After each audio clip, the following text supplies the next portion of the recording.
This video is brought to you by SoccerPro.com. Be sure to visit SoccerPro.com for all the latest soccer gear at everyday low prices with no membership fees. Don't forget to use coupon code SR4U at checkout for $10 off a $75 purchase, plus free shipping within the US. Hey guys, Josh from SoccerReviewsForYou.com, bringing you a video I had a lot of requests for, and that is a comparison between the Adidas adiPure 11 Pro SL and the Adidas adiPure 4 SL, which is no longer available. Just to start off, this whole adiPure SL thing, it was really exciting when it first came out. A lot of people got really pumped up about it, including myself. I thought it was a really good idea and kind of creating a lightweight, kind of classically designed shoe. But it was really kind of more for Adidas to prove that their adizero Soleplate that became so successful on the F50 adizero, that it could be used on other shoes, and as you can see, it's kind of being used on all of their current model shoes. But they released it on this adiPure 4 SL kind of as like a, I guess, a testing bed to see how people would like this this kind of concept. And it did work well. People got really excited about it. But I don't feel like the execution was exactly perfect yet on this adiPure 4 SL. And the 11 Pro SL seemed to, as an entire shoe, seemed to just work a little bit better and feel a little bit better in my opinion. If we start with the upper on these two shoes, the adiPure 4 SL used a really classic upper. It visually is similar to the adiPure 4, but the actual makeup of the upper, the leather seems to be a lot thinner, and the tongue is even thicker. It was a good upper. It's a nice quality leather, but to me, it seems unbalanced. You see me talk about unbalanced issues when I always talk about lightweight leather shoes, and that there's always not enough leather, or there's too much synthetic, or there's a clash in kind of thickness of materials, and that seemed to happen here. The upper on the shoe is really soft leather, kangaroo leather, but again, it's really thin, but there is no real synthetic on the shoe. It's leather pretty much all the way through. Same thing on the instep. There's no synthetic on the boot, which is really nice and something I can appreciate. But when you go on this tongue here that they put, it's incredibly thick and incredibly padded, and in combination with the really thin leather upper, to me just felt unbalanced, I guess you could say. There was too much of a harsh transition from when you'd strike the ball on the instep and when you'd strike the ball basically on the laces, I guess you could say. The difference in thickness between the two uppers is I would say the tongue is 3 or 4 times thicker than the rest of the upper, which is something that you could definitely get used to, but something I had some issues with in terms of just overall feel of the shoe. Where the 11 Pro SL uses a kangaroo leather upper on the front here, you're getting less leather, significantly less leather than the adiPure 4 SL, but the leather that is here is good quality, and it's more on the thicker side, more along the lines of a traditional leather shoe in terms of how thick the leather is. I would actually go as far as to say that it's one of the thicker leather shoes on the market, but that's definitely not a bad thing. It provides a nice padded feel, and I really do like it. Whereas the tongue is definitely a little bit thicker, but it's a leather tongue, but it seems to match the thickness of the actual upper, so it's not too big of an issue. What's different about this one is you have a synthetic instep and basically midfoot area, and the synthetic here is paper thin. It's basically just as thin as the adizero's kind of sprint skin upper. And while I'm not a huge fan of it, I can say that it's not too bad of a transition between leather and synthetic. The leather seems to go back far enough where it's not too noticeable, but do keep in mind that when you do use the midfoot area, such like passing and stuff, or even a lot of touches on the ball, it's going to be more of a synthetic feel rather than a leather feel, which again, I'm not sure if that's the right move as far as creating a lightweight leather soccer shoe.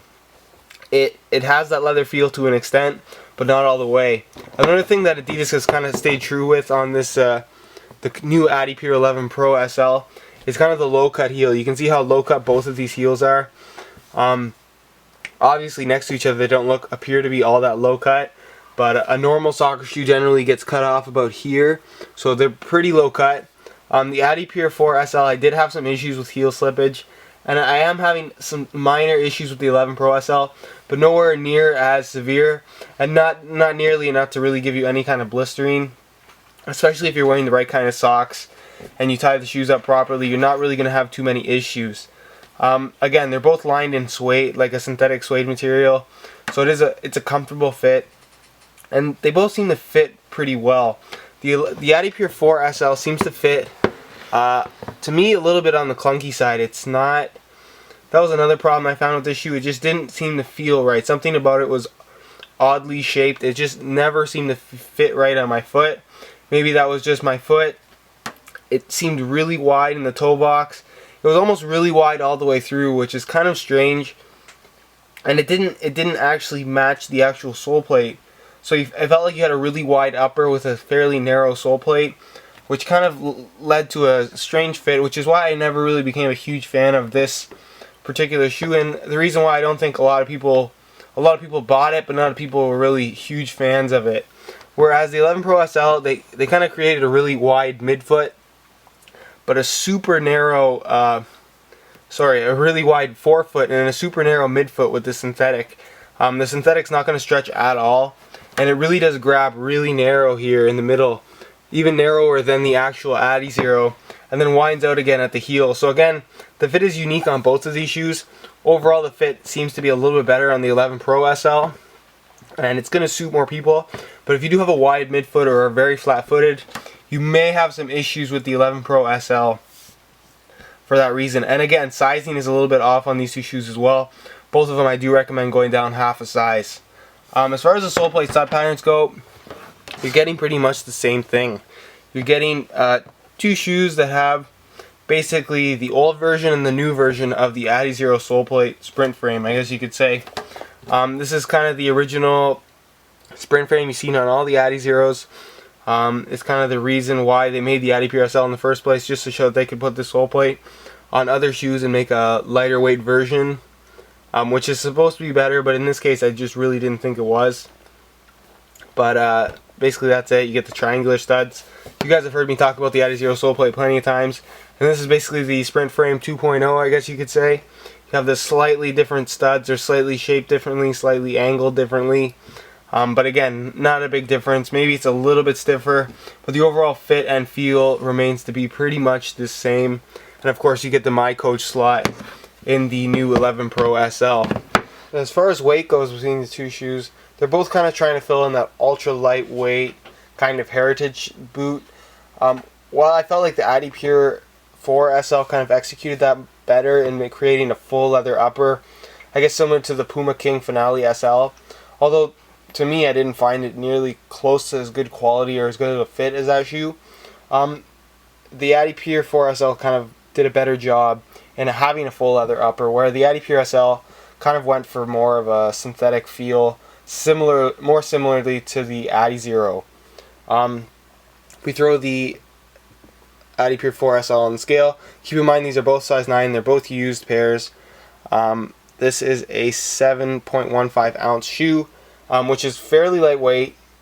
Doesn't quite hit that, it's not quite under that 7 ounce mark, but still at 7.15 ounces, that's super light, especially for a shoe that's pretty much all kangaroo leather. Where the 11 Pro SL weighs in at 6.8 ounces, so you're looking at about a 0.35 ounce difference, which is essentially nothing. That's basically the weight of the shoelaces. So there's not really much of a weight difference between the shoe. I don't know where the weight was gained or lost. Probably in the synthetic, I would guess. It was probably a little bit lighter than the leather. But again, the weight difference is very, very minimal, and it's not something that you're going to notice on your feet. Something that's not even possible to notice on your feet.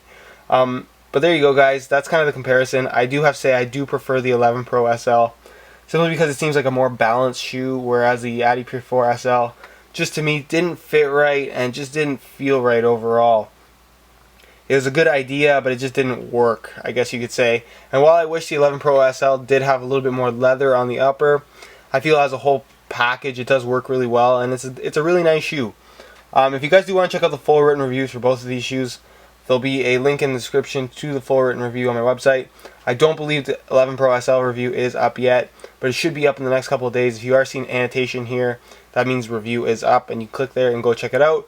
In the meantime, though, if you do want to check out the high quality pictures, as well as the buy it now links with the best prices online, I highly recommend you do that. Just to let you guys know, the adiPure 4 SL is not going to be readily available for you. You can click the review. I might be able to find some links if you do want to check that out. But don't expect a huge selection, as considering this is a little bit of an older shoe. But in the meantime, guys, if you do have any questions related to the video, go ahead and leave a comment. And if you have any questions not related to the video, go ahead and ask them on my Facebook page. There'll be a link in the description of that. And as always, guys, thanks for watching.